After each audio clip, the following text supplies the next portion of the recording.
The month of April, which ended yesterday, but ended Friday for the markets, has been the worst since the 1970s.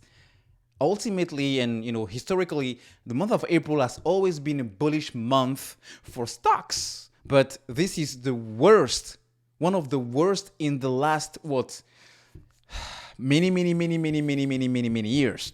So because of this, trying to kind of know where the market is going to be next week is a little bit tricky. Why? Because I wouldn't be surprised if the market continue to sell off, if the market continue to kind of be on panic mode, especially given few of the events and the data that's going to coming and they're going to come out on this next week. So let's go over exactly what is going to happen, how I think the market is going to behave, and what you should do if you want to either buy the dip or if you are looking to kind of cash out on some of the plays where you are still positive in the green with some gains. All right, so I'm looking at market watch right now, and the futures here are kind of flat. 15 minutes ago they were in the green, but not by much. So crude oil is also kind of I was seeing in the flat. But if you also look at crypto is kind of also flat.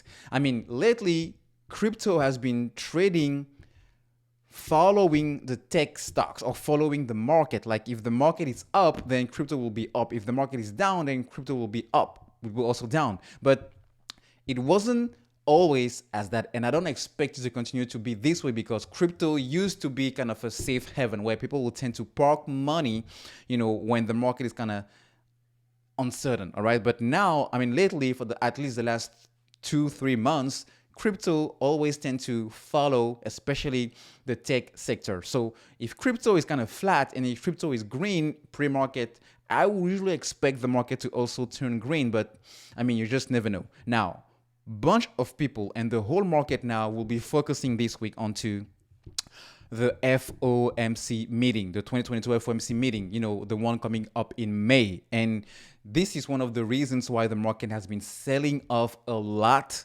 this week, the week before that, and the week before that, because everybody's kind of, even though this is not new news, the market is always, I don't know, for some reason, kind of cranky about this inflation thing and what the Federal Reserve is going to do. So we already know that they say it's on the table, that 50%, 0.5% increase, it's on the table at least for May and June. But people are kind of trying to price in the fact that it may be above that. But when you look at what is happening this week, we may also have something that will ultimately bring Jerome Powell and the other Fed Reserve Committee to maybe be a little bit smoother, given what the market has done, and give it also data coming from the job market. All right. Now, the key takeaways, we're going to continue to have earnings, with earnings from Lowe's, Pfizer, AMD, the S&P Global, Airbnb, Starbucks, AIG, Prudential, Moderna, Royal Dutch Shell, Uber, and among others. So these are kind of the big ones. And then the Federal Reserve will convene at its upcoming FOMC meeting on Thursday and Wednesday, and is expected to raise the federal funds rate by 50 basis points to a range of 0.75 to 1%.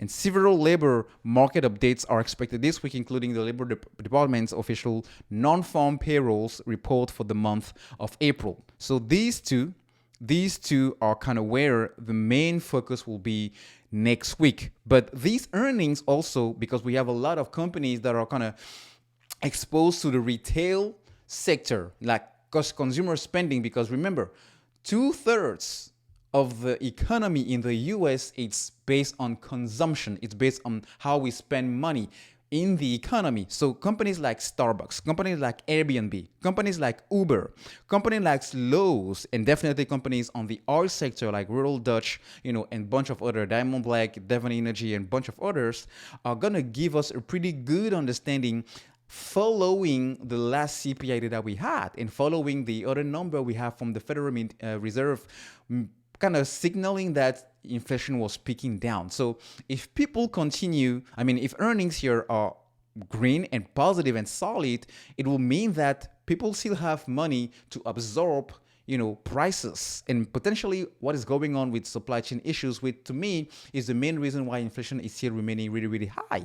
All right. So maybe that will give another insight to these guys at the Federal Reserve to kind of, okay, we're going to do 50-50. So May 50 basic points or 0.5%, and then June 0.5%, and then for the following months 0.25 all the way up until December. Or if things go south, maybe they will go like, you know what?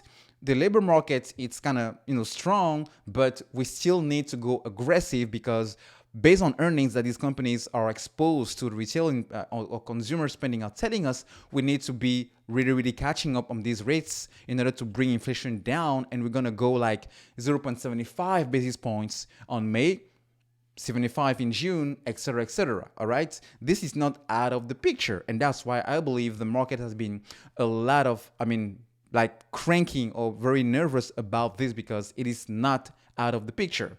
Now, that being said, I always think if you want to play earnings, well, pick companies that are going to have at least a very positive insight because the stock can be, rewarded based on earnings, and that's how you can make money if you want to day trade or swing trade. But given the current market conditions, because everybody will be waiting on what's going to happen on Wednesday and Thursday, we can have what we had a couple of months ago, like, there was a massive sell-off prior to that, and then on Monday, the market started to pick up going into, the meetings. But as I mentioned earlier, this market is really like, it would be better not to trade, because the most important thing in the market, in my opinion, is to preserve your money, preserve your capital. So if there is no direction, which I believe we are in the case right now, it's better to just hold on to your cash in case the market drops even more. Then you can buy the dip at a very, very interesting entry point. Or you can just, get in, but not with all your capital. And then if it continues to show signs of, reversal on the upward trend, then you can just add, because we've been very, very low here, given where the market was sitting just literally 2 months ago. All right. And that was already very low given to where we were in December of last year. So I'm expecting a lot of volatility to say the least. So volatility meaning we may have swings like we had this past week. We are up today and then tomorrow we are down. We lose pretty much all the gains or vice versa. So I would just sit tight. Personally, I don't have a lot more cash to infuse because I've been buying the dip pretty much for the last 2 weeks. So I'm just sitting tight to see after Wednesday and Thursday what the market is going to behave like, and see if I can, take profits in some of the swing trades or get in order to put money to work in some other stuff. So that's my opinion. I know it's not really an answer, but yeah, usually the market doesn't provide you an answer, especially as we are into this whole tricky part.